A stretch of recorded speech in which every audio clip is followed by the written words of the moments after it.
Welcome as we discuss the animal familiar, the magic bond between human and animal, and why it has become demonized and feared by the Christian Church. This is the story of how the sacred bond between human and beast was broken, and how, even centuries later, its ashes still smolder. So let us begin with the idea of animism. Before the Christian cross dominated our world and the skyline of our cities, Europe pulsed with animism and paganism, essentially the religion before Christianity. They believed that spirits lived in all things. The cat by the hearth, the raven flying in the sky, the toads in the wells, the grasses, the mountains, the sky itself, they were all kin. They were not servants, and they were not owned. Specifically, sorcerers and wise people worked alongside them. They would use their feathers, their bones, and their claws. They weren't considered trophies, they were considered instruments of magic, extensions of the living world. However, as Christianity began to spread over Europe, the church saw these things as intimacy with nature, of worship of a thing other than God. And so they deemed these things as paganism and they call them heresy. If a priest spoke to God, then who were these women and wanderers who claimed to speak with the animals, to the stones, and to the storms? The church quickly decided to outlaw all these practices and had many inquisitions and witch hunts for people who continued on. By the 13th century, the word familiar appeared in church Latin, which really meant a household servant. But in the witch trials that followed, the term transformed into something sinister, a familiar spirit, a demon sent by the devil to serve a witch. These spirits were said to take animal form, such as cats, crows, hares, toads, ferrets, and even insects, to perform the tasks on a witch's behalf. Some brought sickness to cattle, or they spoiled crops. Others whispered in the witch's ear, teaching spells or poison. Some believed that the witch would send her animal familiar to curse people and hurt them on her behalf. They fed it, it was said, from the witch's body. These animals would drink drops of her blood from a hidden teat or mole known as a witch's mark. Classic.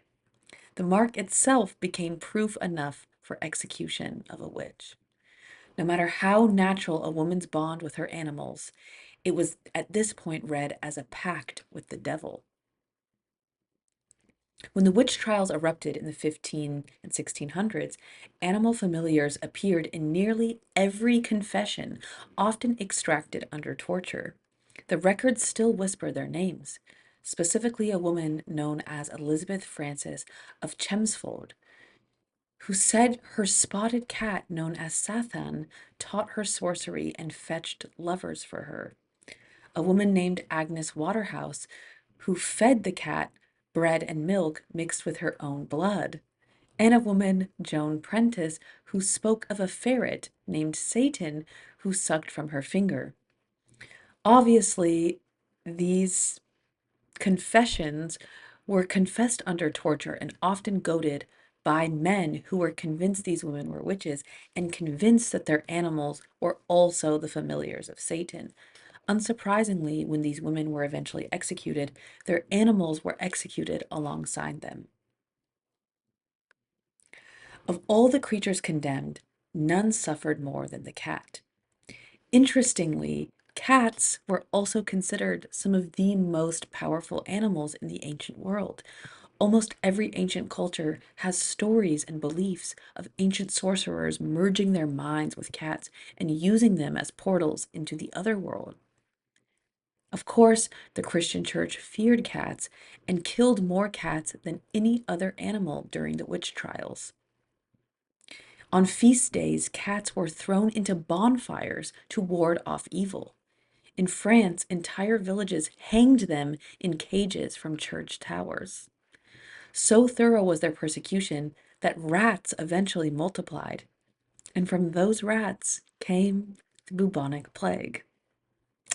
Even as the Black Death ravaged Europe, many people refused to spare their cats, and they believed that the cats themselves carried the devil's curse. So throughout the bubonic plague, people were still murdering their cats and hanging them in front of doorways as a symbol to ward off spirits. Little did they know that their cat could have saved their life by killing off the mice and the rats in their infested hellhole cities. Interestingly, as well, the church's suspicion extended to all who could move between realms, and the cats were not the only famous animal of the ancient world. Birds, specifically ravens and crows, were also considered incredibly magical, as well as owls. In the countryside, people would fear owls and ravens and saw them as symbols of death. People would see them as curses and would throw rocks at them and tell people to stay away. It's fascinating how throughout thousands of years, people can revere and respect an idea, an animal, a plant, a concept, and then so quickly it can become feared and taboo. To understand transformations like this, we must understand the perspective of the people who created this fear. In this context, the church. Christianity taught that the natural world was fallen, tainted by sin after Eden. Humanity's task was to rule creation, not to commune with it. The idea of a sorcerer who shared power with an animal was an existential threat. It blurred the line between man and beast, priest and peasant, heaven and earth. By demonizing the familiar, the church centralized spiritual authority. Every whispered prayer to a cat, every crow feather kept on an altar was one less confession. It wasn't just suspicion, it was control. During the Inquisition, the battle against witchcraft became a war against the natural world. Not only were they killing humans, they were clearing forests, not just for wood, but to expose the places where spirits were thought to dwell. Wolves, crows, cats, and serpents were exterminated in the name of purity. Household pets were not safe. Women with too many cats were considered witches. A bird that followed its owner would be seized and burned. The animal became a symbol of Satan and became a scapegoat for humanity's fear of its own animalistic tendencies. By severing the bond between human and animal, Europe severed part of its own soul. The mechanistic worldview that followed, where nature became an object, a resource, and a property, grew from these same roots of fear. Yet what was burned ended up returning. In the 19th century, mystics and artists began to reclaim the idea of the animal familiar. In the 20th century, modern witches called their animal companions back from the depths of the shadows. The black cat became a symbol of independence and of magic, the raven of intelligence and the owl of inner sight. Deep down, people have not forgotten the true meaning of these symbols, of these totems.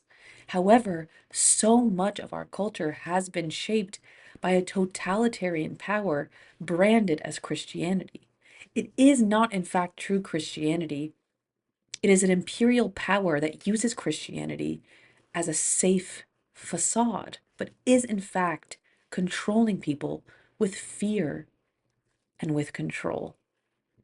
Let us not forget that all of our ancestors communed with nature, not only with animals and plants, but with the sky, the mountains, the rivers. All things are alive. All things have consciousness. And let us not let our fears hurt and destroy and kill the things around us. Follow my podcast for deeper dives. Over and out.